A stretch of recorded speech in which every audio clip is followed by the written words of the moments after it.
Let me ask you something. What if I told you that one decision, one single financial decision that millions of people make every single day, is quietly making sure you never build real wealth? Not a bad investment, not overspending on vacations, not even your daily coffee. It's sitting right outside your house. It has 4 wheels, and there's a very good chance you're paying for it monthly. Here's the wild part. The people selling it to you want you to think about it in one specific way. And the moment you see through that trick, the moment you understand what's actually happening, you'll never look at a car the same way again. Stick with me, because by the end of this video, you're going to understand why the car payment might be the single most socially accepted wealth trap in modern life. And almost nobody talks about it. Now picture this. Marcus is 26. He just landed his first real job. He's pulling in about $4,000 a month after taxes. He feels good. He feels like he's finally made it. And then his old car breaks down. Nothing dramatic, just the kind of slow, grinding death that old cars do. So Marcus does what every reasonable person does. He goes to a dealership, he walks in, explains his situation, and the salesman smiles and says, "Don't worry about the price. Let's talk about what you can afford monthly." That one sentence, right there, that's where it starts. Marcus looks at a car that costs $32,000. That feels like a lot, but the salesman reframes it. It's only $540 a month. And suddenly, $540 sounds manageable. Marcus makes $4,000 a month. $540 is just a small slice of that. He's seen people pay more for rent per week, so he signs. He drives off the lot feeling amazing. New car smell, Bluetooth, heated seats, and he has absolutely no idea what just happened to his financial future. Here's the first thing you need to understand. The moment Marcus drove that car off the lot, it lost roughly 11% of its value. By the end of the first year, it had lost close to 20%. A $32,000 car is now worth about $25,000, and Marcus still owes nearly $30,000 on it. This is called being underwater on a loan. You owe more than the thing is worth, but that's just the beginning. Let's do the actual math that the dealership never shows you. $540 a month for 60 months. That's a 5-year loan. Adds up to $32,400 in payments. Add in the interest, which on a car loan often runs between 6 and 10%. And Marcus has actually paid closer to $36,000 or $37,000 for a car that 5 years later is worth maybe $12,000. He paid $37,000 for something worth $12,000. That's not a purchase. That's a slow financial bleed. But here's the psychology behind why this keeps happening. And this part is fascinating. Human beings are wired to think in the short term. It's not a character flaw. It's how our brains evolve. We're designed to care more about what's happening right now than what's coming in 5 years. Psychologists call this present bias. The reward of driving a shiny new car today feels incredibly real. The cost of losing $37,000 over 5 years feels abstract and distant. The car industry knows this. That's exactly why they train every salesperson to stop talking about the total price and start talking about the monthly payment. They're hacking your brain. They're making the cost feel small by chopping it into tiny pieces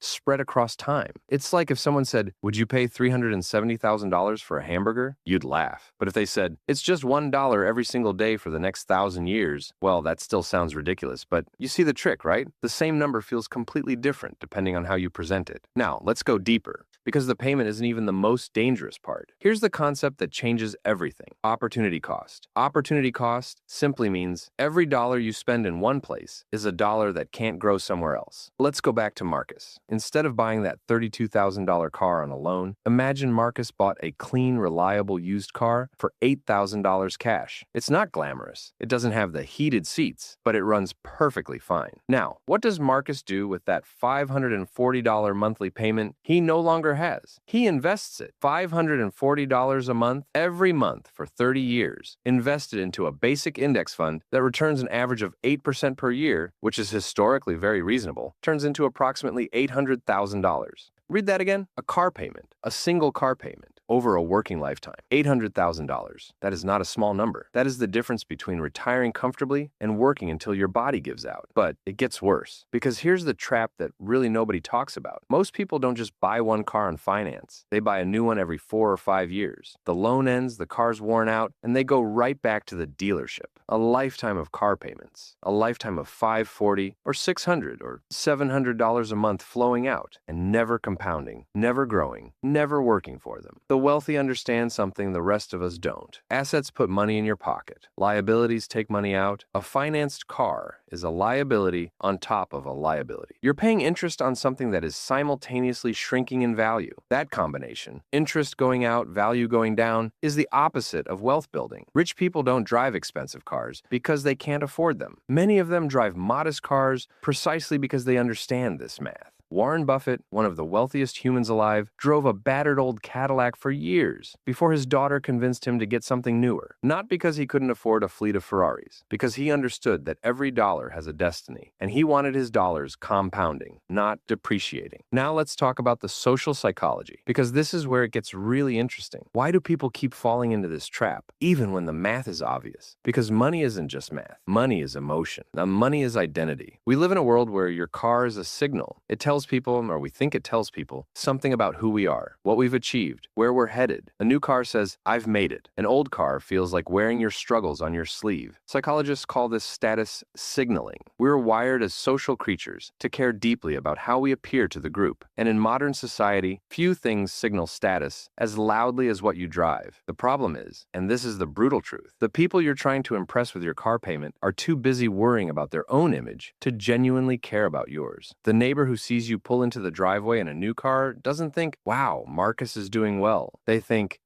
"Maybe I should upgrade too." You're both playing an expensive game that nobody wins. There's a great line from the book The Psychology of Money by Morgan Housel. He talks about how people buy expensive cars hoping strangers will admire them, but the strangers are just imagining themselves in the car, not admiring the owner. The car doesn't make you the protagonist in someone else's story. You're invisible, but the debt is very, very real. And here's the deeper trap. The car payment doesn't just steal your money, it steals your choices. When you have $540 leaving your account every month on a fixed schedule, you have less room to take a risk on a business idea, less room to leave a job that's making you miserable, less room to say yes to an opportunity that doesn't pay immediately. Debt doesn't just cost money. It costs freedom. And freedom, the ability to choose how you spend your time, is the actual goal, not the car. So what do you actually do with this? First, stop thinking about cars in terms of monthly payments. Always think about the total cost. What is the full price? What will you actually pay over the entire loan, including interest? What will it be worth when the loan ends? Run those numbers every single time. Second, embrace the idea of a reliable used car. A 2 or 3-year-old car that's been well maintained, does everything a brand new car does at a fraction of the cost, and someone else already absorbed that brutal first-year depreciation hit. You get almost all of the benefit for a much smaller price. Third, if you must finance, keep it short and keep it small. A 5-year loan on a car you're stretching to afford is a danger sign. A general rule many financial coaches use: your total car costs, payments, insurance, fuel, maintenance should not exceed 15% of your take-home pay. And ideally, you're working toward owning your car outright. Fourth, and this is the mindset shift that makes all the others possible, start asking a different question. Instead of, "Can I afford the payment?" ask, "What is this decision costing my future self?" That one question is worth more than any finance course. Because once you start seeing money as seeds